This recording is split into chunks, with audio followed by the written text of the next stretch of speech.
Hi everyone and welcome to the Icehouse webinar. Today we are talking with Marc Pember, SEO and digital marketing specialist.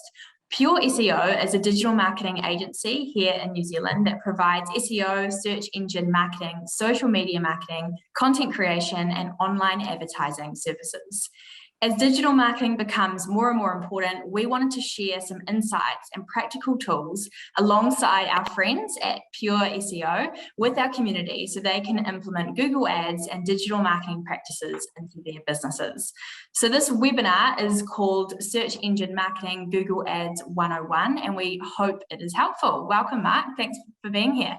Well, thank you very much for having me on, right? No worries. Awesome. Well, feel free to present your content and then I know we've got a couple of questions from our community we'll do afterwards. Fantastic. Okay, I'm going to just share my screen then. Perfect. And we can kick it off. So welcome everyone.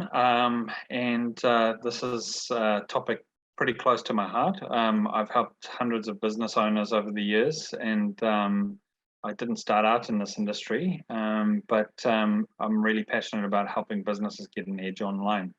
Google Ads is one of the quickest and most effective ways of doing that. And so it was a great opportunity to come on and speak a little bit more about this. So without further ado, I will get stuck in. First and foremost, I wanted to just explain a little bit about Google Partners. Pure SEO is a premier Google partner, but of course anyone that works as an agency selling Google advertising products or offering those to their clients would be considered a Google partner if they've done the courses and the training certificates, whereas a premier Google partner has met and exceeded not only the Google partner requirements, but they've also demonstrated continuous success in achieving the following three requirements. So the first one is certification around the employees that work for that agency. The second is the cumulative ad spend across all of their advertisers. And third and finally, the performance of the campaigns that they run for their clients. So as a Google Premier partner, agencies have to uphold their certifications across their teams. They have to meet or exceed the requirements that are set out by Google. And I guess working with a Google Premier partner means that the agency has a lot of experience and is likely to help you achieve success across your Google advertising campaigns based on their skills and experience optimizing the campaigns that they run. So I thought I would start off with just that little bit of an intro around the difference between a Google partner and a Premier partner. So there's a lot of different types of Google campaigns. We're going to talk today about Google search ads, so I won't go into that too much now, but there are alternative types of Google campaigns that advertisers can run depending on their objectives. And so one of the other formats would be Google Ads.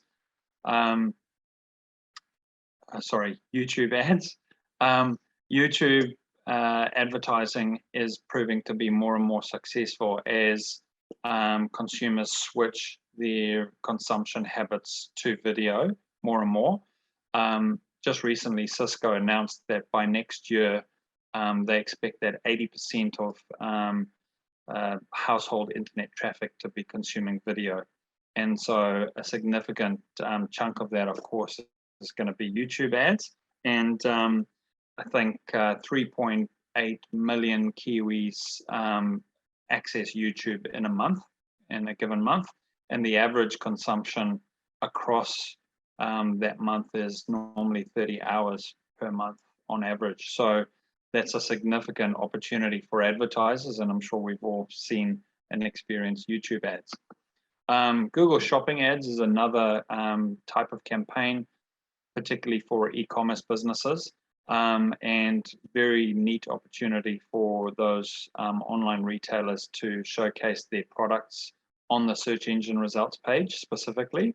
And so the cool thing about a Google Shopping Ads campaign is that Google will automatically, through what we call feeds, pull all of your products into their merchant center so that they can actually advertise your product on that search engine results page. The end user would get to see the picture of the product, the price, and the product description. And when they click, it would actually take them to the corresponding product page on that advertiser's website. So Google Shopping Ads have been very successful in the last 4 or 5 years. Programmatic and display campaigns. So just recently, Google, maybe in the last few years, Google launched Discovery Ads, and Google Discovery Ads a fantastic way of getting some punchy display banners in front of a defined target audience. And so the Google Display Network is huge. We're talking more than 2 million places that your ads could show up across different websites, videos, and apps. So that's another massive opportunity. And then remarketing, which is a really neat way of getting back in front of people that may have either already visited your website or maybe just shown their intent by way of the other sites they've visited while they've been logged into their account, or the searches that they've typed into Google itself. So quite a few different ones there, and of course there are others as well. But today we're going to talk about the search ads, formerly known as Google AdWords. A lot of people still refer to Google Ads as Google AdWords. So what does the structure of a Google Ads campaign look like? Well, you have a Google account is sort of the top end. And then under that Google account, you would set up a number of campaigns. Your campaigns can be set up to target different locations, for example, or maybe you're running different types of promotions, or you have different goals or objectives. So you can segment it out into multiple campaigns. And then under each campaign, you have different ad groups. And your ad groups allow you to further segment those. And then in your ad groups, you would look at a couple of different sets of criteria, including what keywords were going to trigger your ads to show, the text ads themselves that would show up on the search engine results page, and also the landing pages that you're going to take someone to if they then subsequently click on one of those paid ads. So in terms of the structure or the hierarchy of that campaign and how it looks, that's pretty much a generic sort of layout, but typically what we aspire to structure our campaigns in this way. So once you've kind of mapped that out, and of course you want to have a bit of a plan before you set up or run any Google ads, but once you've got a bit of an idea, then the next thing that you need to consider is quality score. It's a huge part of how Google decides what ads show up where. And for us, it's a big part of ensuring that our clients get the best spend efficiency from their advertising budgets. And so how does quality score work? Well, it's based on a few sets of criteria. One of them is the click-through rate. Probably the most important one really is a click-through rate from Google's perspective, because of course Google wants the end user to click on ads. It's only at the point that someone clicks on an ad that Google makes any money and that you get charged, or that money is deducted from your advertising budget. And so the click-through rate is definitely one thing that is an important component of quality score, but it also is indicative that the end user likes what they're seeing. And so for those reasons, that's really important part of what we're looking at as an agency when we're running a Google Ads campaign, is to ensure that the ads are wanting to be clicked by the end user. And a big part of what determines how likely they are to click your ads are things like relevance. And so the relevance that we're talking about is the relevance of the keyword that you have set up in your campaign versus the search term that was typed in by the end user. And then also the relevance in the way that the text ad has been written.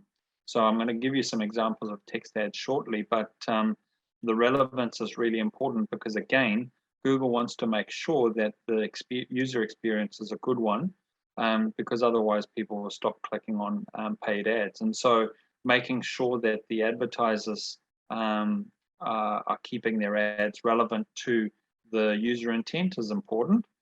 And then other relevancy factors would be, user experience would be things like the landing page that you take someone to. So making sure that the content on the landing page is relevant to the search term that someone typed in. You don't want to kind of take someone to completely irrelevant content if they've searched for something specific, a product or service specifically. And so you want to make sure that the content is quite relevant to the search term as well. And then the other relevancy factors that make up the quality score are things like ad extensions. And again, I've got a slide dedicated to that, so I won't go into it too much, but ad extensions are features within your text ad that will make it more likely that someone is going to click on that ad because it gives them more information. And we'll come to that. So the next thing that I wanted to talk about is obviously these text ads. So here's an example. I just typed this in yesterday, SEO agency Auckland, and Pure SEO's ad came up. So that kind of is the text ad that we're talking about. The dead giveaway, and it's not as obvious as it used to be in the early days, is the bold AD ad in the top left corner of the ad. And that tells the end user that what they're looking at is actually a paid ad rather than an organic result. So that's just a sample, but I'll run through a couple of things. So I already talked about the relevance. And what you can see is that my search term was SEO agency Auckland. And so whenever those words have shown up in the ad copy, you can see that Google's automatically bolded the acronym SEO because that matches my search term. And then we also need to think about fulfilling the customer needs, and your competitive edges is what's in it for them, what makes them feel compelled to click your ad. Okay, and so the language that we use in these text ads is really important. The call to action as well, which is asking someone to take action and get in touch with you, is normally the way that you would finish off an ad. And so that's really important. So in this case, the ad has kind of been structured dynamically, I guess, from a couple of things that our team have put in there, but get in touch would be the call to action. And it's not quite at the end, but there's a few different call to actions really, and competitive edge components in that ad.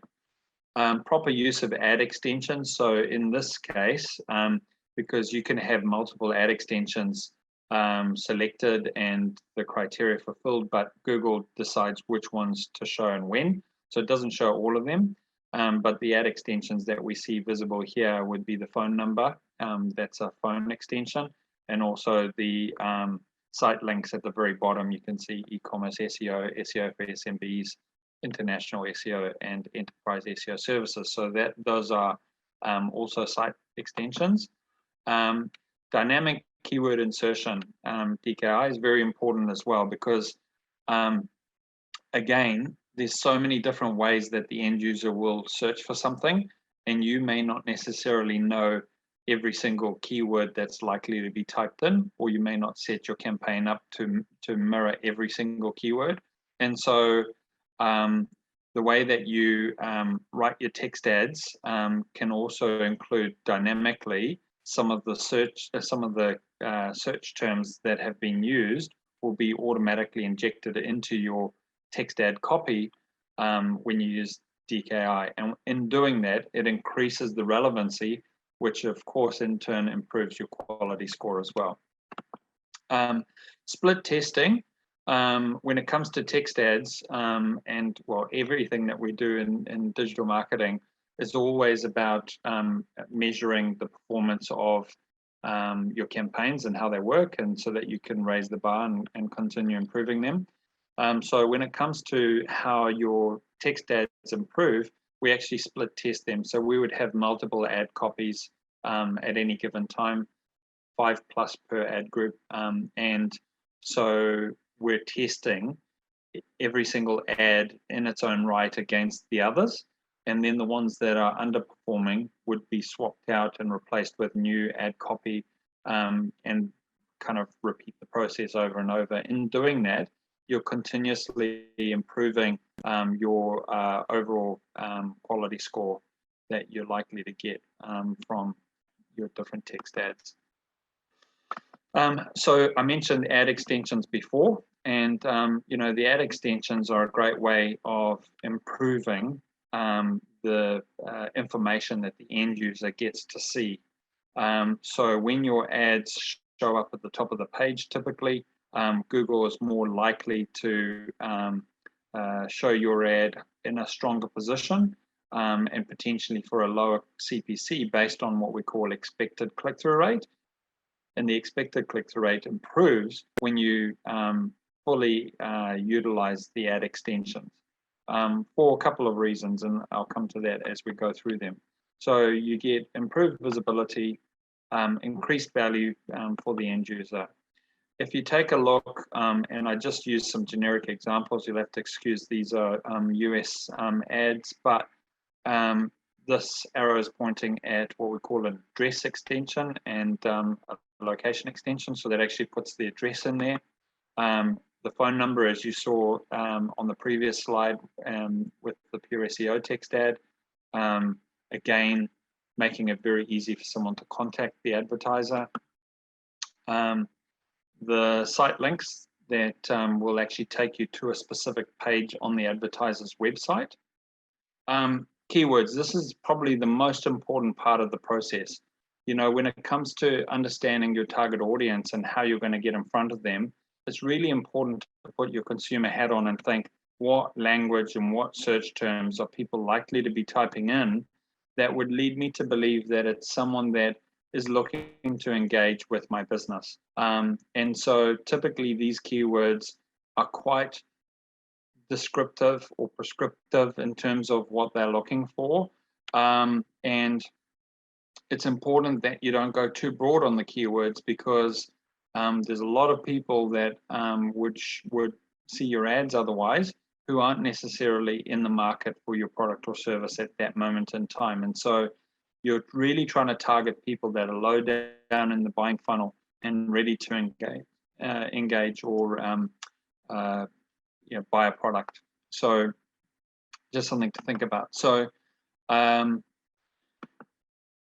we've got different match types that we use when we're structuring our ads, and the types of keywords that we use. So exact match keywords, which is what I typically use the most and highly recommend. Okay, here you go. An example of exact match would be women's hats in square brackets, and so the type of search that would show your ad would have to be exactly women's hats typed in like that when you have an exact match.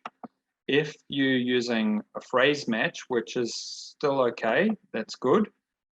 Typically the way that we use that would be in inverted commas, and the type of search term that would trigger that ad to show would be someone typing in something similar like buy women's hats or women's hats online, for example. It still has that particular phrase present, but it doesn't have to be exactly the same as what was typed in. Then we also use broad match modifier or modified broad match to maybe reach a slightly wider audience. And in this instance, it doesn't have to exactly match. So what we use is we use a plus sign before every word that we want to be present in the search term. So if it was plus women's plus hats, then you would show in a search like hats for women, for example, because of the similarities and those two words being present. But potentially your ad would show for something like what hats should women not wear, for example. And so because you still have the word women and hat in your search, your ad would show up, but maybe for a search term that you didn't necessarily want it to. So you've got to be a bit careful how you use that match type. And then of course, broad match, which I don't really recommend. And unfortunately, when a lot of advertisers come to us and say, look, my campaign's not been working very well, quite often it's because they're running with a whole bunch of very broad keywords and their ads are showing to people that aren't specifically looking to engage. And then very important part of the whole process is using negative keywords. And so, you know, if you're only selling women's hats, for example, then a good negative keyword would be men or male, boys, things like that, because of course you don't sell anything to do with that if you only sell women's hats. And if you don't sell caps for women, you're only selling the type that you wear to the races, then caps would be a negative keyword because you don't want to show up for someone that wants to buy a woman's cap. So so negativing out keywords that you don't want your ads to show is a critical part of this, because you don't want to waste your media budget, which is in most cases very limited anyway, by showing your ads to people that aren't relevant. Okay, tracking the performance of your campaigns. Very, very important part of this as well, is because if you aren't measuring it, it's very difficult to manage and to improve the performance of your campaigns. So Google Analytics and Google Ads, obviously both Google products, but they're designed to integrate and work well together with each other. So making sure that your Google Ads is linked to your analytics and that both are set up to track your goals, whatever those goals are, conversions typically, is critical. And that allows us to optimize to that best case outcome. Once everything's set up, your campaigns, your ad groups, your keywords, and your ads, they can all be optimized, obviously, to maximize the profitability. Because if you're buying clicks at a premium from Google, then really the overarching objective is what we would agree on would be return on investment with a lot of our advertisers. And so typically they're looking to get the maximum ROI. And so that means that we need to optimize the campaigns to get the lowest possible cost per acquisition. And so making sure that you track and configure all of your campaigns to know how well your campaigns are performing is vitally important.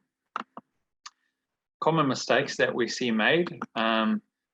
Keyword errors, as I just mentioned when I was running through the keywords, is quite often there's next to no negative keywords, if any at all, and yeah, most cases not enough. I mean, whenever you take a look at your keyword report, you can actually see what search terms your ads showed for and whether or not they're relevant, and then on that basis use that to extrapolate out other variations that would be similar, and then negativing them all out. A good example would be an IT company that I was working with in Auckland, who was showing for technical support on different types of software, which they didn't want to show up for. So things like Skype support.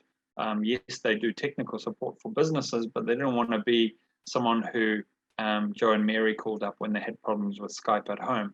So when we realized that, we negatived out keywords like Skype, but we also did it with other software like Microsoft and so on. And so when people were typing in Microsoft support and that sort of thing, their ads wouldn't show up. But also making sure that you're not got your campaign set up too broad with too many broad match keywords as well, which would consume your budget. prematurely. So the other thing is, obviously Google provides so much information and makes it very easy for advertisers to set up and advertise on their platforms, and that's great. And they genuinely do want their advertisers to get a good return on investment, because then everyone's winning.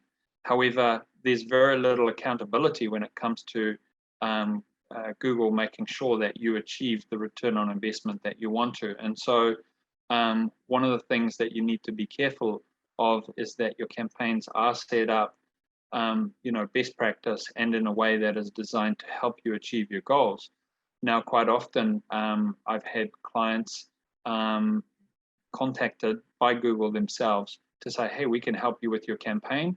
And that's all well and good, and sometimes the advice can be helpful, but you just need to make sure that that advice is not gearing your campaign towards spending, and typically that would be letting your campaign kind of go off on an automated path where it's designed to just maximize the budget every day and not necessarily generate a good return on investment. So that's really important, just holding Google accountable a little bit as much as possible. Set and forget. Again, we see this all the time, and even with other agencies, they'll set up a campaign, they'll do a fantastic job, but unfortunately, some of the best insights that we see for our clients can be months down the line, and so it takes time to optimize these campaigns, and they really need ongoing TLC. They need time spent on them every single week, every single month. And quite often what happens with advertisers is they'll set a campaign up, they might make some initial tweaks, and then they'll just kind of leave it to languish. And unfortunately, you don't get a good ongoing result in that way, because quite often the campaigns can just go off on a bit of a tangent, and your budget ends up being wasted to some degree. So you need to make sure that someone at some point is checking in and making those constant improvements as required. And then not tracking the performance. As I mentioned before, it's really important that you link everything back to your analytics so that you are able to actually work out how every channel has performed in its own right, and then that way you can actually improve the ongoing performance of your campaigns because you've got your finger on the pulse. So making sure that you configure your conversions, and they don't have to be, some people think that conversions have to be an actual contact or an actual sale. That's not necessarily true. Any high value interaction with your website can be tracked. So if it's someone that's subscribing to a newsletter and you feel that that's a valuable engagement, then you can track the performance of those events as well. And so when you're buying traffic from Google in the form of a search campaign like this, you want to know how many of the people who you've acquired to your website have then gone on to engage in one of those high value events, because that gives you a good temperature gauge as to how well your campaign's performing on the whole. Not testing your ads. Again, advertisers will just write some initial text ads. They'll think, yep, I've done a pretty good job, and they leave it at that. And unfortunately, what we see across the board is that some campaigns, the text ads within certain ad groups potentially have a very low quality score, and nothing's ever been done about it. And so making sure that you're always looking at testing your ads to raise the bar and improve your quality score, which in turn will also improve your spend efficiency and allow you to get more for your budget. So that's important. And then speaking of budget, under budgeted campaigns, quite often we see people trying to do things on a shoestring budget, and it's a challenge. Like anything, if you tried to do radio ads on a very light budget, your ads might only play very late at night and every third day, and that's not going to be an effective radio campaign.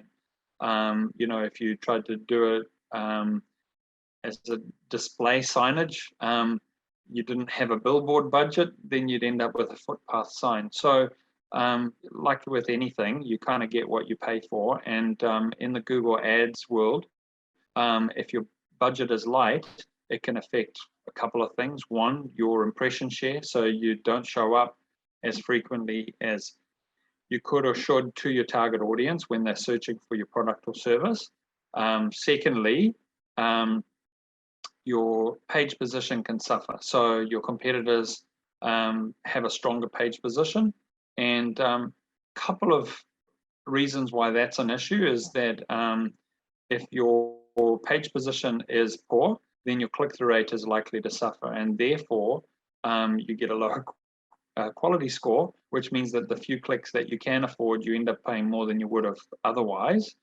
So that's the first thing. But the other thing, and this is the real key point that I make to my clients, is that when your page position is lower down, because you have 4 paid ad slots at the top of Google's search engine results page, and you have 3 paid ad slots at the bottom. So let's just say you're in one of the ones at the very bottom of the page. The likelihood of someone who's hot to trot, a would-be customer, scrolling all the way down through 4 paid ads, 10 organics, and sometimes 3 map listings to the 3 paid ads at the bottom, not only is your click-through rate going to suffer, but the type of consumer that does go all the way down there is not necessarily someone that is liberal with their budget and ready to engage right now. And so you could miss out on some of the best types of customers who typically will just click one of the first ads that come up.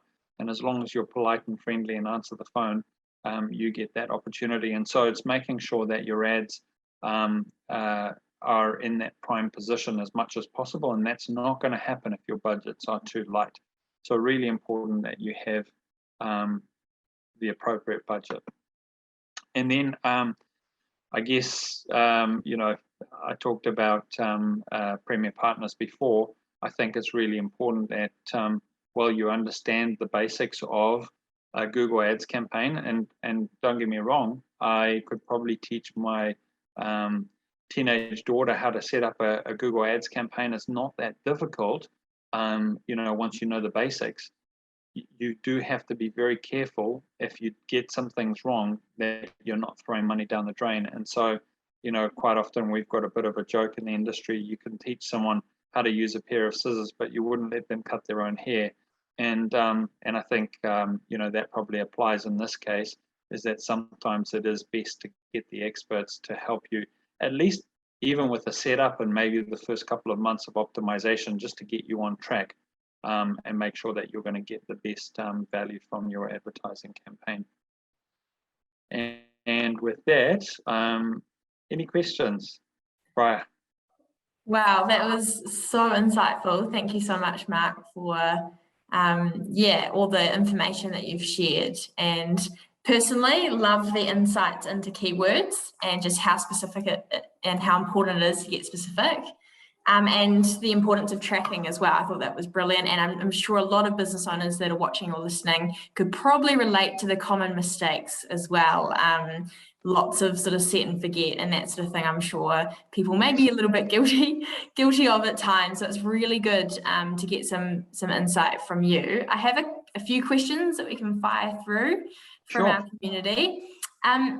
What questions, so this is from a business owner that has an agency, what questions should owner managers be asking their digital ad agencies, and what are the right questions to be asking to make sure they're getting the right results? Okay, I think really what it comes down to for me is return on investment. The whole purpose of running these campaigns in the first place is to generate an ROI. And so I would be looking to hold my agency accountable to the return on investment. No agency can make guarantees or promises around how much of a return you're going to make from the campaign. And so when you say what questions should you be asking, well, for me, I would be asking them how they track return on investment and how they're going to report on return on investment to me. Maybe a sample report to actually show me how I'm going to decide whether or not my investment is working for me. And so I think that that's probably the most critical piece, and you can work back from that. But really, that would be, for me as a business owner, I'm going to put $1 into marketing. How many dollars am I going to see returned, and how will I know how well this campaign has actually performed for me? So, in other words, and you just touched on tracking. How are you going to implement the tracking, and how well are you going to implement the tracking, and how will I then see the reports on the back of that tracking? Yeah. Oh, that's a great answer, because that is the reality of business. And you know, maybe some of these business owners are feeling like it's quite a bold step to you know, look into Google Ads and digital marketing and try better the opportunities through that. And so it is a bold step, and so having a little bit of understanding of what's happening on the agency side is really, really important to the business owner. So that's a great answer. Awesome. How does search engine marketing affect other areas of marketing like social media or general brand awareness? Yeah, cool. Given that one of the quickest ways to expose yourself to your target audience is Google Ads, and probably one of the most effective ways, it will give you some brand awareness unlike anything else. Obviously, it's budget dependent, and so how much awareness would come down to you know, the amount of investment that you can put into it. But certainly you're going to start showing up to people that are, and we know that 80+% of Kiwis will jump on a search engine when they're looking for a product or service. So if you're able to then be visible to those people, that is a pretty immediate visibility to them. And so that's great. But does it directly complement your SEO? No. You know, Google categorically will tell you that advertisers won't experience organic benefits. However, I would probably point out that because you're showing up in a paid ad, more people in your target audience are now switched on to your business. And so at a later stage may search for your business organically. And for that reason, it can be beneficial, but that's more, rather than a direct link, that's more of a positive result. And when it comes to social media, I mean, they're all complementary, right? So all of these are sort of in a multifaceted marketing approach. They're all prongs of a strategy that we would encourage businesses to consider and employ at different stages. But certainly, this is probably the most important part, is being found when people have given their intent away by virtue of the search term that they've actually typed into a search engine. You know, people don't go to Facebook to find a plumber for a leaky or a blocked drain, right? Or a locksmith. But equally, if they're looking to build a new house, which is more of a considered process, they wouldn't go to Facebook to search for a home builder. However, those platforms do have an opportunity to promote an advertiser, which can be equally beneficial in other ways. But certainly you want to get in front of people at the pointy end when they're actually searching for your product or service. Yeah, that's great. And I know personally, if I see an ad, like you said, they become front of mind. And then when I do think about, oh, what is that Christmas gift I want to get that person? Oh, it's this, you know, and then I might, you know, sort of organically look them up on my Instagram or Facebook, or to get a little bit more of or their website, to get a little bit more of a feel for who they are. So really cool point there. I like that. Nice. Another one I've got here is, where is a good place to start for business owners that are new to Google Ads? Is there a better type of campaign to start with, e.g. search ads versus YouTube ads, sort of what we touched on at the start? Yeah, definitely search ads. The different campaigns that I talked about in the beginning, I think if you're an e-commerce business, then Google Shopping would have to be a consideration, just because it's equally as powerful in respect to the fact that you get that page one real estate on Google's search engine result. So if someone's searching specifically for a product, your product can show up. However, a lot of consumers don't know what product they're looking for. And so the searches won't necessarily be product or brand name specific. And in that instance, a search ad is really good as well. But both of them appear at the top of the first page on Google. And both of them give you a shot at getting in front of your target audience. And so those would probably be the most obvious starting points. The display campaigns, YouTube and stuff like that, they're really great for brand awareness. And instead of buying clicks one at a time, you pay for impressions at 1,000. So you can really blast your brand out there to your target audience, and there's some advantages to the way that you can target within those display campaigns. But in terms of return on investment for anyone starting out, you're not going to beat Google search ads. Yeah, that's really interesting. Awesome, that's great. What price do Google campaigns start at? It's kind of an interesting question. Yeah, well, so in terms of pricing, if you're running the campaigns yourself, then the only cost is the media budget that you make available to Google. And the way it kind of works is like a prepaid phone card, where you kind of top up your phone card with $10 of credit, and then every call you make gets deducted from your available credit. Imagine a very similar situation where you tell Google, hey, today, Google, you've got a $15 a day budget. And so that means that if I'm buying clicks at $1 a click, then after 15 end users have typed in a relevant search term and then subsequently clicked on my ad, because you don't get charged anything until they actually go and click on the ad and come through to your website. But if 15 people were to do that at $1 a day, $1 a click, then that would be your $15 used up for that day. And the cool thing is that you're not sitting there worried that suddenly you're going to spend $1,000 in one day, because you've capped it at a daily limit. And so once the $15 is spent, then your ads don't show until the following day, and it'll roll over and you get another $15 and you can do it all again. So typically the budget required will be dependent on a lot of variables.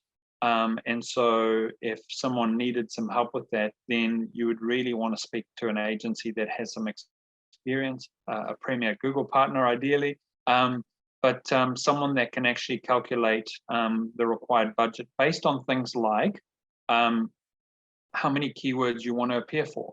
The more keywords you want to show up for, of course, the budget needs to increase proportionately. And depending on how competitive your industry is, if you're in an industry that is highly competitive, a lot of finance businesses will testify to this. Some of them are paying upwards of $15 a click for some keywords. And so if it's a really competitive industry and people are paying $15 per click, then you can imagine that that will obviously increase the required budget accordingly. And so depending on your keywords and the competition, you would need to kind of formulate a budget that would be appropriate.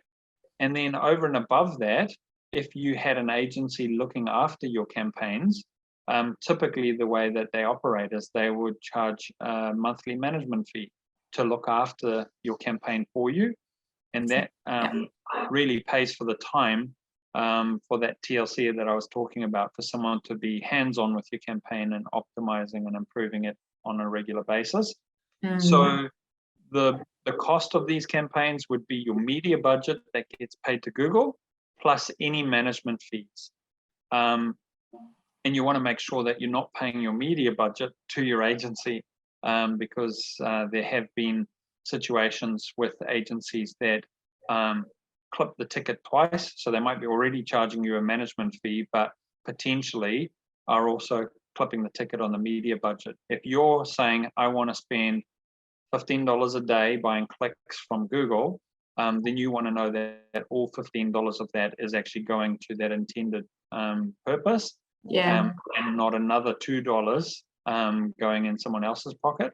But also, if $15 doesn't get spent, you want to know that you're not going to still be charged the full $15, because if only 13 people clicked on your ads and $13 was spent, then you'd want the $2 credit to be enjoyed by your business, rather than someone else going, oh, I'll keep the change. That's really important. So that's kind of how the pricing works, really.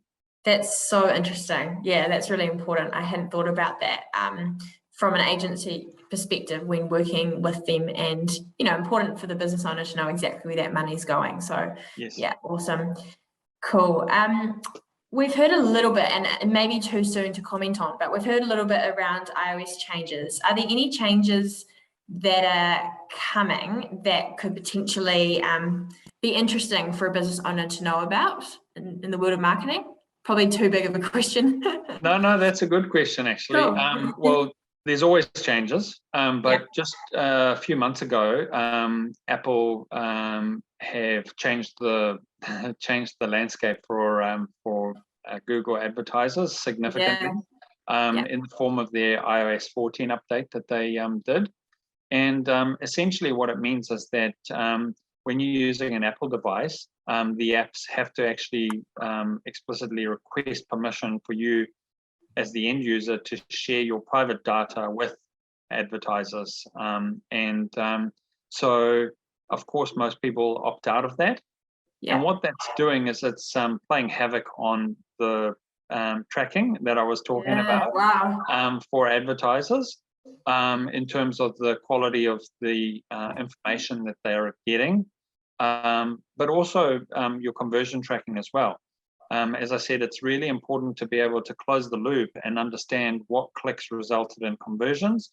But if you're not able to get that information because Apple is now not supplying you with that information, or the end user has said that they don't want to disclose that information, that's very difficult. So when you're installing an app, now you're getting a generic message that says, do you want this app to track your data? And of course, a lot of people go, well, that's a bit creepy. I don't want, I don't want this app knowing all of my information.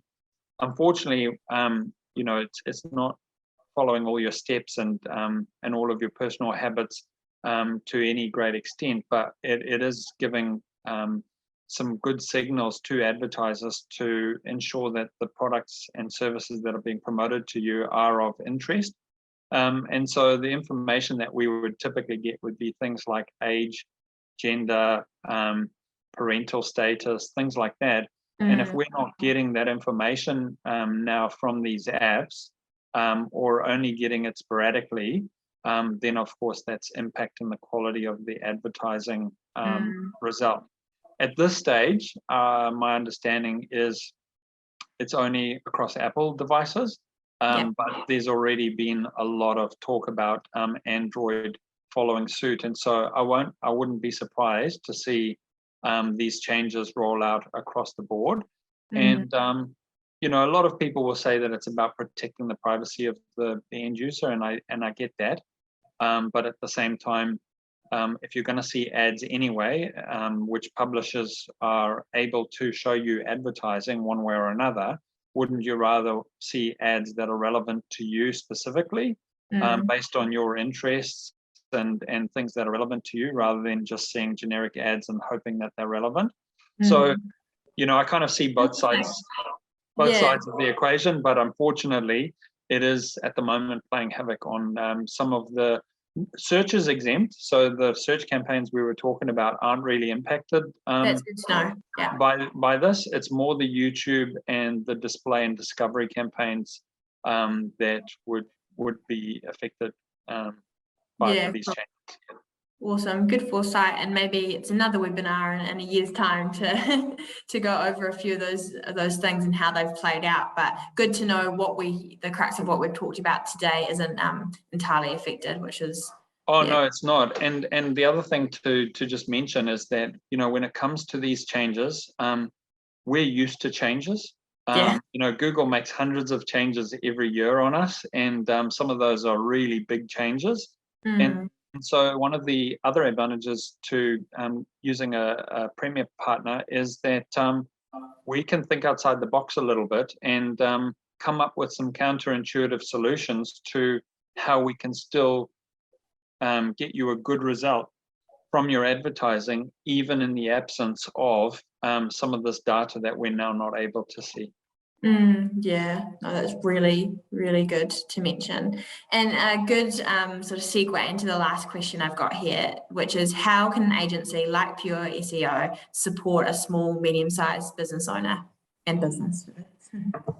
Yeah, look, I think one of the things to remember is that, you know, a lot of people are scared to approach an agency in case they get hard sold into something that they can't afford, or you know, that doesn't work for them.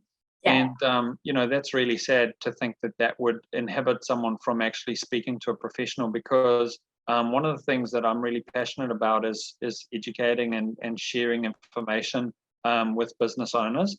And so I'd like to think that Pure SEO can be called on just for advice. You know, if someone wants to understand what is the best next step, what is the way forward from here, then an agency should be willing to help guide you in an unbiased way, and not always to make a quick buck. And so I think certainly this is an offer that I'll extend. Be more than happy to give some advice to anyone that is a little bit lost or not sure. And even specifically when it comes to Google advertising, how to structure a campaign. You know, if they don't have the budget to engage a professional agency, I would hate for them to go down the road of those common mistakes that we talked about and throw a whole lot of money down the drain. Because I've categorically heard business owners tell me Google ads doesn't work, and it may not have worked for them when they ran the Google ads historically, but I'm willing to bet in most cases it's because the campaigns weren't set up well or weren't managed well. And so at the very least, if someone can't afford to engage our services, I'd want to make sure that they had good information so that they can mitigate sort of wasted budget doing it on their own. That's so generous. Thank you for that offer to our community. I'll definitely pop it in the show notes as well, because your passion for educating has definitely come through in this webinar. Really appreciate your time, Marc, and your expertise.